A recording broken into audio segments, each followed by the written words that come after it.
That was weird. Well, okay, so here we are again. Good morning, everybody. Today is September 10th, and I want to welcome you to episode 39 of Coffee and Cloud Native. That's just ridiculous. My name is Adrian Goins, and every night I and my army of bots scour the internet for news and content related to Kubernetes and Cloud Native, and every day you'll find me here to share the bits that I find interesting. This is a curated list of content. I go through around 200 submissions every night. Can't see through my glasses today. I only select a handful of them for the next day's show. These are the tools and products and companies and things and technologies and stuff that I myself would use. But since I can't use them all, I want to share them with you so that we can all just live vicariously through one another's experiences, right? If you're watching now or in the future... My wife is talking smack about me in the chat. If you are watching now or in the future, click the thumbs up button on the video so that YouTube shares it with other people. That's not for me, that's genuinely for the robot that is YouTube. If lots of people say, hey, this is really good, and lots of people watch it all the way through, and lots of people come back and watch it later, then every time I start one of these, YouTube says, hey, people who don't know about Adrian Goins, come check this out. And that's how we grow as a community. So please, click that. And if you want, you can also subscribe to the channel, because I do this and I do other things too, but whatever, you don't have to subscribe. You know, I'm not going to be like, smash the like button, like everybody else on YouTube. Crap, I just did that, didn't I? Well, whatever. Let's go see who we've got in the chat, huh? We have, oh man, I have so much stuff to talk about today. I am pumped. We're totally not going to finish it, so let's. Good morning, Wojtek, number one of the day. Nice to see you. Some guy named Adrian Goins. Who the hell is that? Good morning, Peter, Trix, Ariel, Justin. My wife is in the chat. She's helping me out these days, so please say hi to Lisa. And don't believe anything that she says about me. So, hey, Tej, good evening. Our Boltzmann, good morning. I don't actually know your first name. You should tell us so that I can stop saying our Boltzmann like we all work at some company together or something like that. Mauricio. No, I can never see through my glasses. Dude, I want to get the... I don't actually... I'm old, so I have to wear glasses because I can't see properly.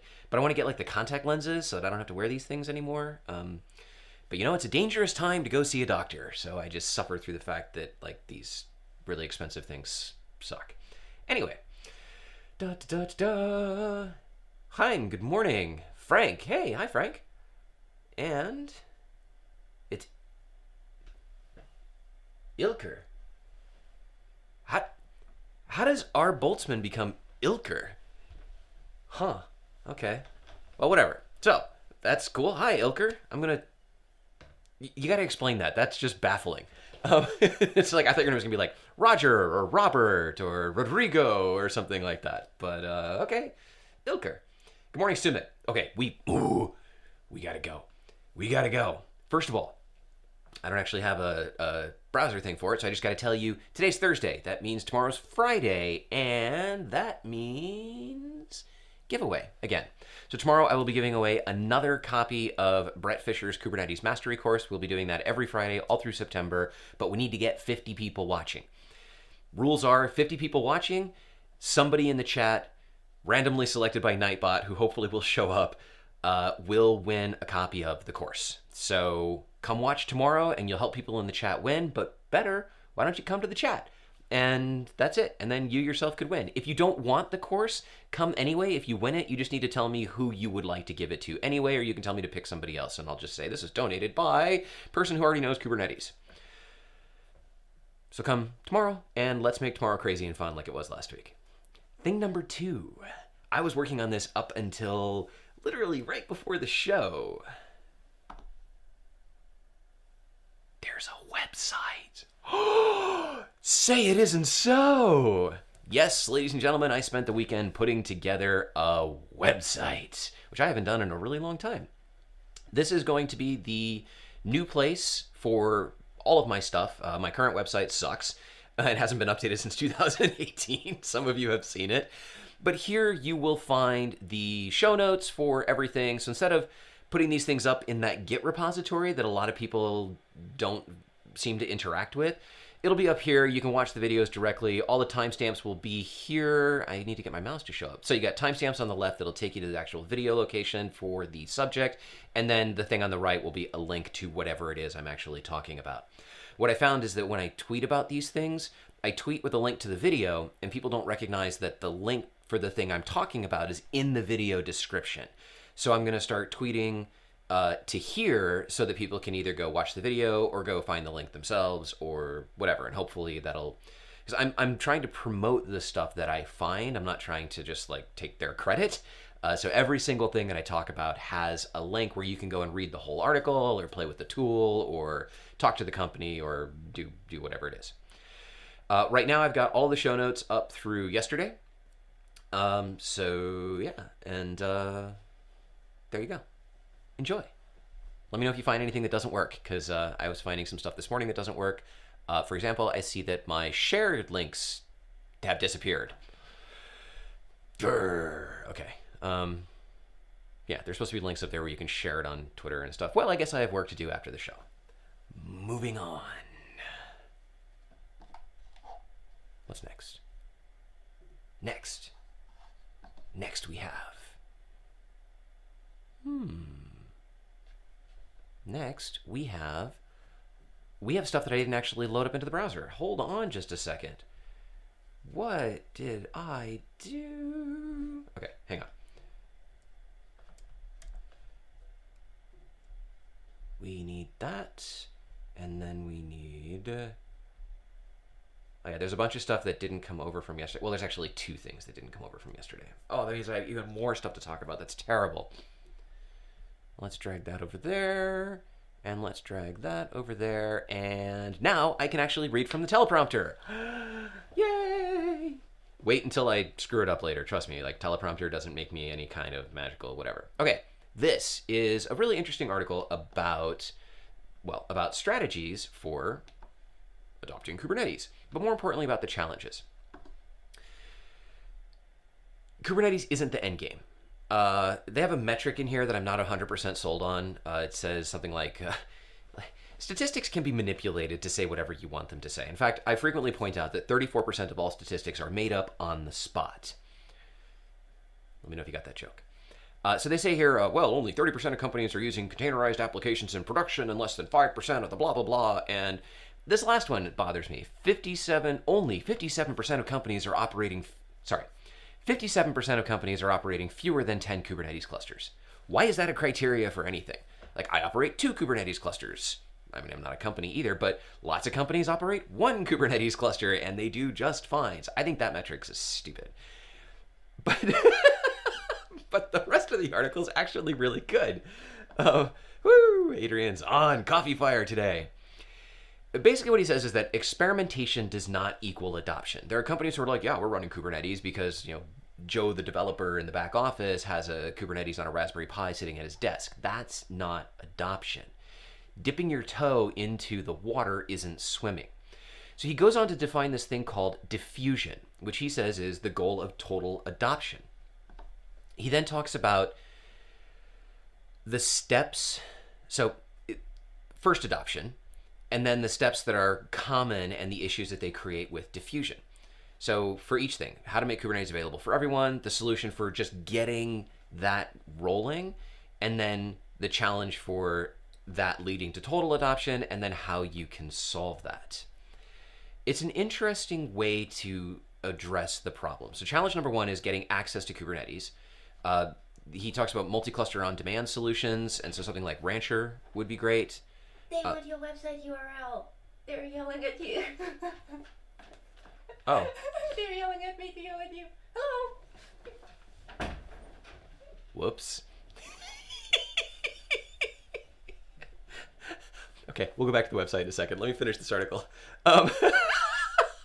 Let me pull up the chat window where my wife is supposed to be sending me secret messages that I pay attention to.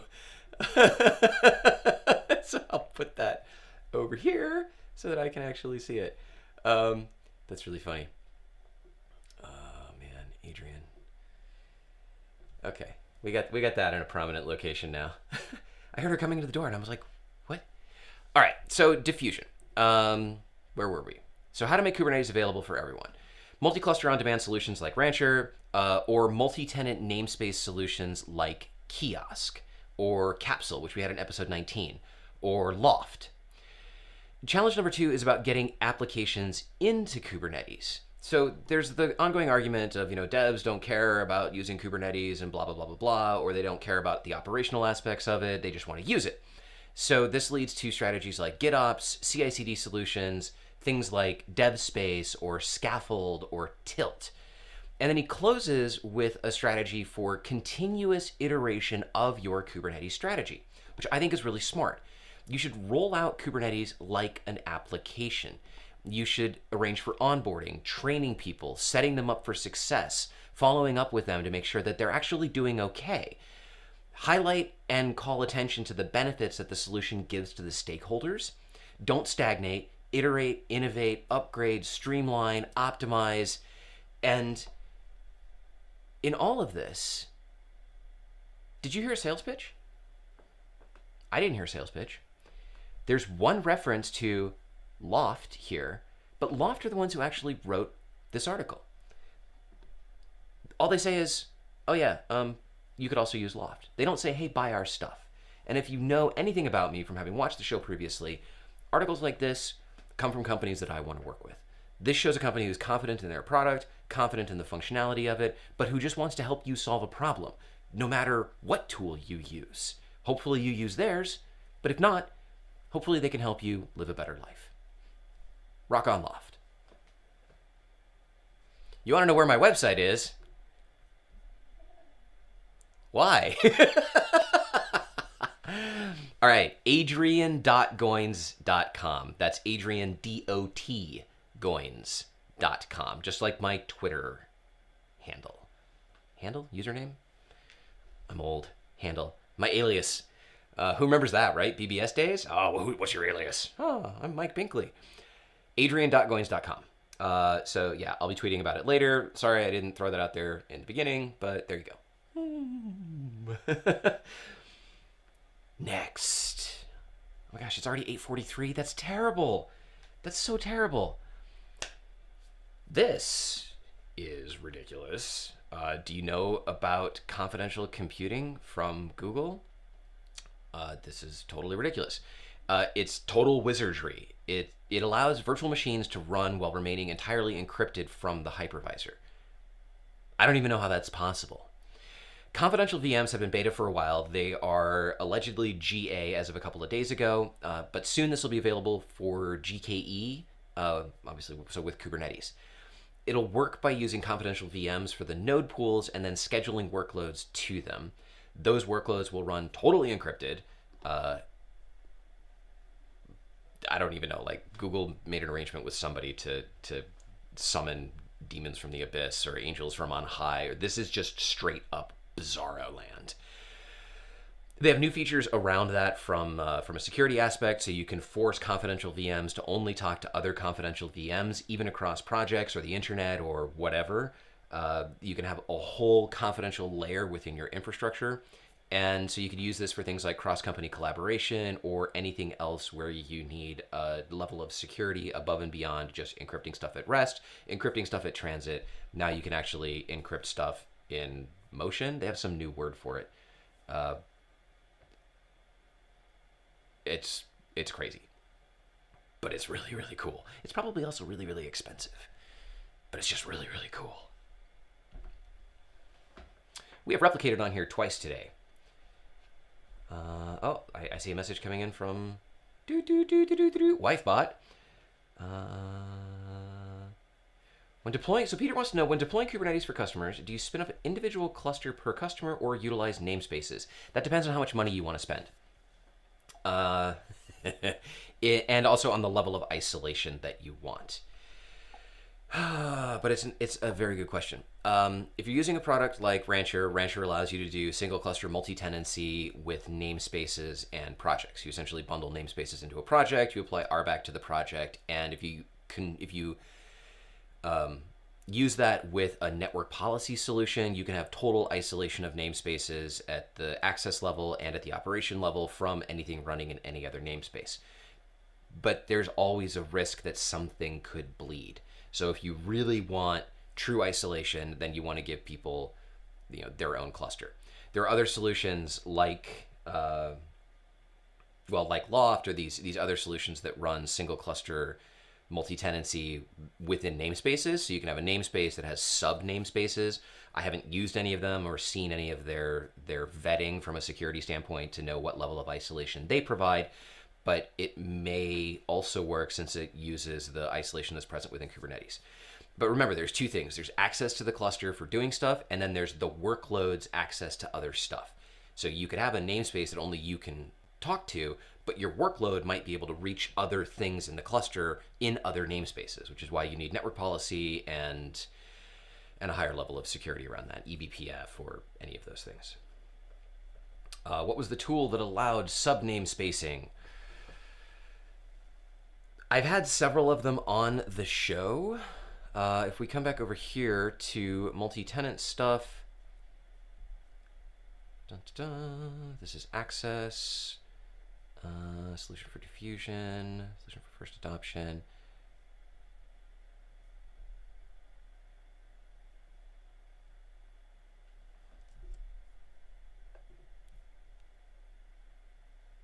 All right.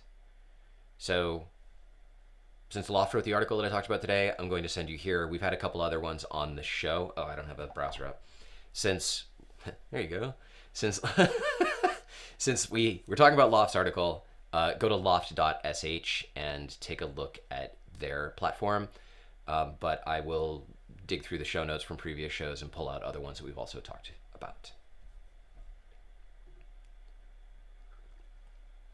We so don't have enough time for today's show, and that makes me very sad, because the good stuff's at the end. Troubleshoot. Troubleshoot lets you write and run preflight tests and build support bundles for Kubernetes. Okay. Support bundles, but this is built by the same people that built KOTS, K-O-T-S. We had them in episode 21. It's software for releasing commercial off-the-shelf software, COTS, for Kubernetes. If you are going to use their solution to deploy your application into a Kubernetes cluster, you want to be able to run tests against it before they deploy it, before your customer deploys it, so that you know that the cluster they're deploying it into works correctly, that it has all of the prerequisites for your app to run successfully. So they built this tool called Troubleshoot that allows you to do that. And we have a demo of it. It's pretty simple. You can obviously write your own. I'm looking for my notes here. There we go. You can obviously write your own. Can't talk and type at the same time.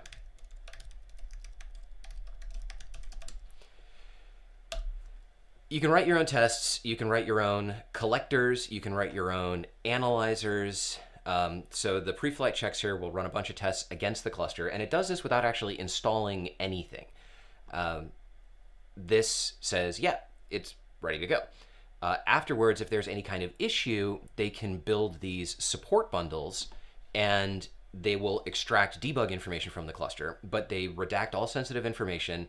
And attached to the support bundle generator, you can also have an analyzer that can surface additional information that the user may want to change in the cluster to help them fix their own problems. Ultimately, this reduces the load on a support infrastructure because you know that your customers can determine that their cluster is correct before they load stuff into it, and also take care of a lot of their own problems. As you have problems, part of the ITIL loop, as you have problems with your environment, you can, or with a customer environment, you can build in additional tests, analyzers, and the recommendation bits for troubleshooting and detecting and fixing those things on the fly. And you have this whole iteration cycle.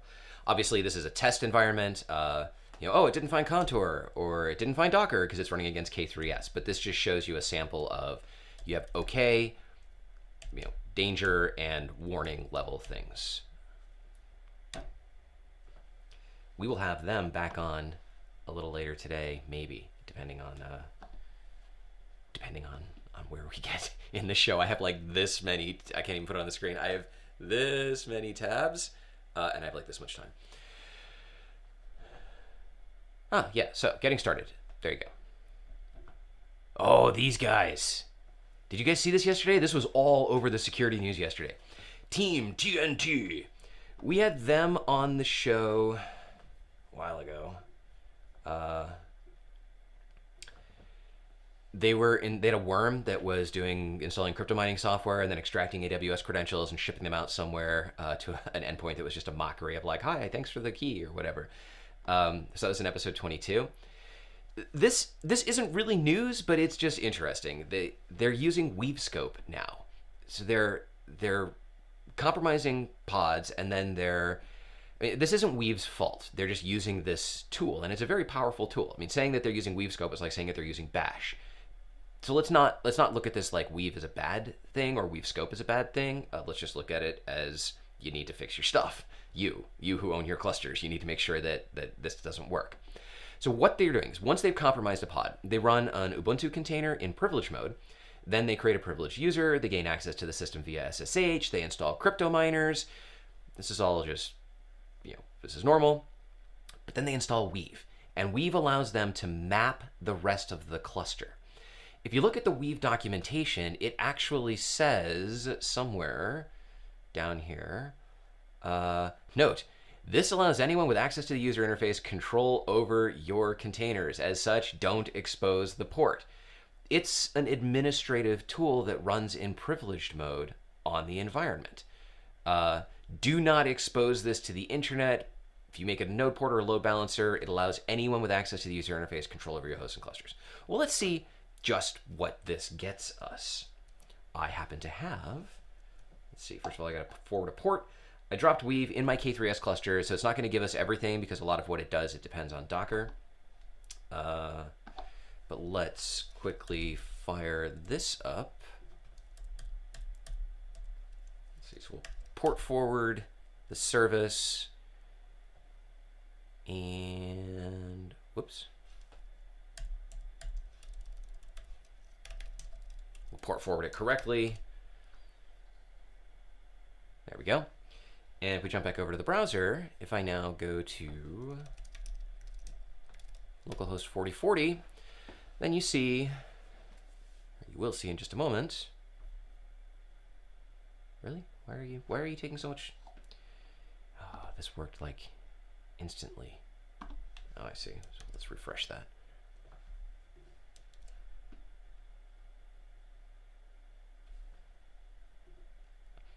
There we go. So this shows you all sorts of things about what's running in the cluster, the relationship between things. Like when it's running in Docker, you can actually gain shell access to things. You can start new stuff. You can gain access to the hosts. You can do all sorts of stuff. And I can't show you all of it because this is running under containerd and because apparently it's not working correctly. So this is what they install in the clusters, and this gives them the ability to do all sorts of really, really bad stuff.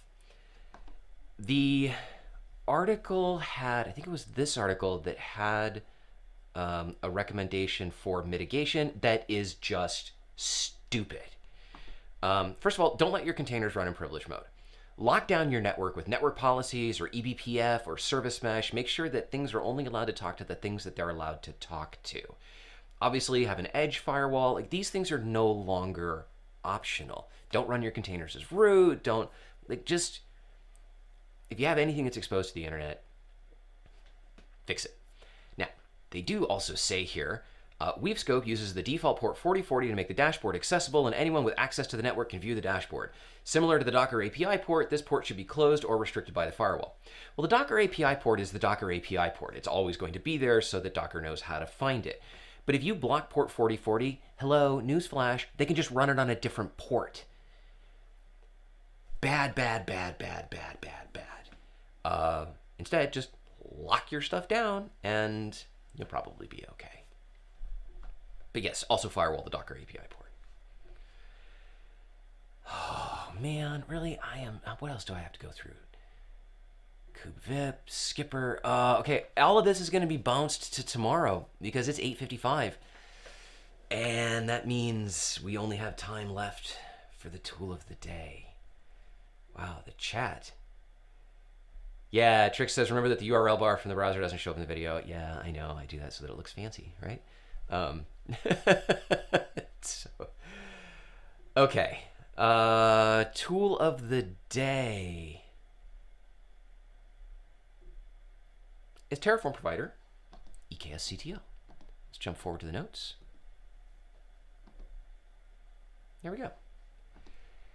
If you use Terraform, and if you use Terraform to build EKS clusters, then you have probably found yourself in a place where you used Terraform to write out an EKSCTL config, and then you shelled out to run the EKSCTL command. Stop the madness! You no longer have to do that. This will render your cluster with EKSCTL from within Terraform. So you don't need to do all that kludgy stuff of what I just described before. Now, it will not only manage clusters. No, ladies and gentlemen, it will not only manage clusters. It will install and upgrade EKSCTL.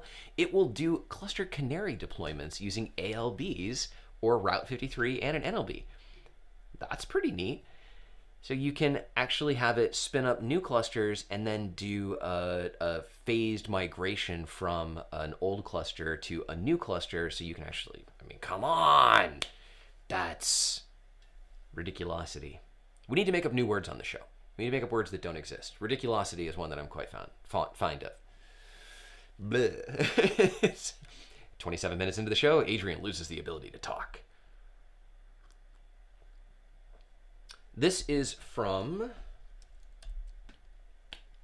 Mumoshu Yusuki Kuoka. And once again, we now have tool of the day that was actually shorter than I expected, and we have 3 minutes left. So I'm going to jump over to the chat and see if there's anything else that people are asking about. So we have the subname spacing. We got that. Oh, Trix is predicting that today will run long. Here's a link for the site. Yeah. So Justin says, I feel the same way. What did Peter say? Designated clusters is my thought on the topic. Just trying to gather community opinions for when I have to discuss this with the powers above me. Yeah, dedicated clusters for customers, I think, is the right way to go. You can then, you don't have to worry about, does a change that I'm making for a particular customer affect other changes for other customers, and you don't have to build test cases. You don't have to do a lot of stuff. You can just give them a cluster, and if a particular customer is more of a power user or not, or they need an application that is best deployed in cluster node, you know, in full cluster access, or if they need stuff running on their nodes, you know that they're isolated, and that gives you a better sense of confidence about the solutions that you're deploying. You still want to automate all of those things, but yeah, that's a safer route. You never know what customers are going to do. Customers they're like toddlers or young children. I don't have young children, but I imagine they're like young children, or they're like innovative. I don't know. They will find ways to do things that you didn't even expect, particularly if you limit what they're allowed to do. I watched this video the other day about this beagle who escaped from a dog pen by like climbing up the corner. There's a corner of the fence, and he like had his paws on one side and paws on the other side, and he like backed his way up to the top and pushed his way out the roof. And you could see from the construction that this whole thing had been built to keep him in through repeated escapes, and yet he was still able to escape. Customers are like that. The end. That's my story. Let's wrap it up. If you liked what you saw today, give the video a thumbs up and subscribe to the channel, please, because that's great. I'm here every weekday. There's always something new to talk about, and, I apparently have tomorrow's show already written up because there's a bunch of stuff I didn't talk about today that's also really cool. Frustrating. I'll have all the links and the timestamps up in the video description and on the new website in about a half an hour. If you follow me on Twitter, you'll get a notification when that happens. The website is adrian.goins.com. Dot is D-O-T. Wow, there's totally something I was going to say about that and just gone. If you have something that you would like for me to consider for the show, hit me up and let me know. My contact details are in the video description, or you can tweet with the CNCN hashtag and I will pick it up. If I mentioned a tool that you use, tell me in the comments. I love hearing about people's experiences with these things. I will be here every weekday as long as there is something to talk about. Come back tomorrow for the giveaway. Come back tomorrow for the rest of the stuff I couldn't talk about today because I ran out of time. Come back tomorrow because, oh my gosh, it's going to be amazing. Have a great day, everyone. Keep learning, and I will see you in the next show. Thanks for coming.